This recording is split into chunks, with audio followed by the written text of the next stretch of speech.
முருகா, வெற்றிவேல் முருகா. என் அன்பு தங்கமே, ஒருவர் பேச்சை கேட்டு உன் உறவே வேண்டாம், நீயும் வேண்டாம் என்று உன்னை விட்டு விலகி இருப்பவர் இன்னும் 24 மணி நேரத்தில் உன்னுடன் பேசுவார். உன்னிடத்தில் பேசுவதற்கான சந்தர்ப்பத்தை தேடுவார். அவரிடமிருந்து உனக்கான ஒரு அழைப்பு அல்லது ஒரு குறுஞ்செய்தி அல்லது அவரை பற்றிய தகவல் ஏதாவது ஒன்று உன்னை தேடி வரும். நான் சொல்வது உண்மைதான் தங்கமே, இதை முழுமையாக கேள். உன் உறவின் மீது நீ அளவு கடந்த அன்பு வைத்திருந்தாய், பாசம் வைத்திருந்தாய், உயிராக மதித்து நேசித்தாய். ஆனால் அவ்வுறவோ உன்னை வேண்டாம் என்று, மற்றவர்களுக்காக உன்னை வேண்டாம் என்று சொல்லி தூக்கி எறிந்து சென்று விட்டது. நீ என் அருகில் இருந்தால் எனக்கு நிம்மதி இல்லை, எனக்கு கஷ்டம்தான், உன்னை பிரிந்தால்தான் நான் நிம்மதியாக இருப்பேன் என்று வேறு ஒரு உறவுக்காக உன்னை வேண்டாம் என்று தூக்கி எறிந்த அந்த உறவு மீண்டும் உன்னிடத்தில் வந்தால் எப்படி இருக்கும் என்று நீ பலமுறை யோசித்திருக்கின்றாய். அவர் உன்னை விட்டு விலகி சென்று விட்டார். ஆனால் நீ இன்று வரை அவரையே நினைத்து கொண்டிருக்கின்றாய்.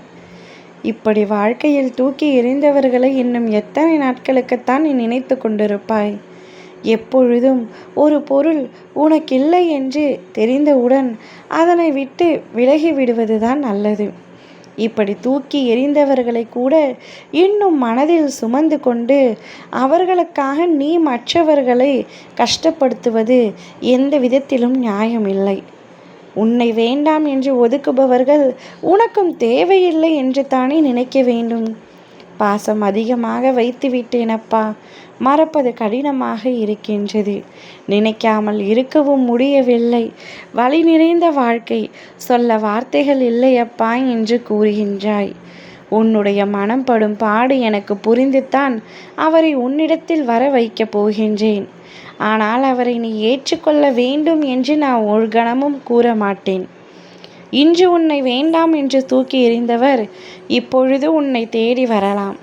நாளையே வேறு ஒருவருக்காக உன்னை தூக்கி எறிந்து செல்ல மாட்டார் என்பதில் என்ன நிச்சயம் இருக்கின்றது? ஒரு முறை உடைந்து விட்டால் அதனை மீண்டும் ஒட்ட வைப்பது கடினம்தான். ஒரு டம்ளராக இருந்தால் கூட கண்ணாடி டம்ளரை ஒரு முறை உடைத்து விட்டால் அதனை மீண்டும் ஒட்ட வைக்கலாம்.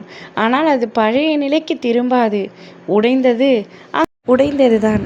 அது எத்தனை முறை ஒட்டினாலும் பழைய நிலைக்கு திரும்பாது. அதே போலத்தான் ஒரு உறவும் அதில் விரிசல் ஏற்பட்டுவிட்டால் மீண்டும் பழையபடி இருக்கலாம் என்று பேசினாலும் அந்த பழைய அன்பு அதே போல வராது.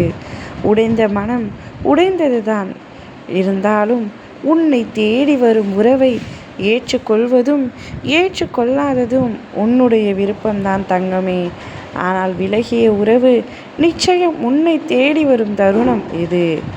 எதை முடிவெடுக்க வேண்டுமோ அதை நீ எடுத்துக்கொள். ஓம் முருகா, வெற்றிவேல் முருகா.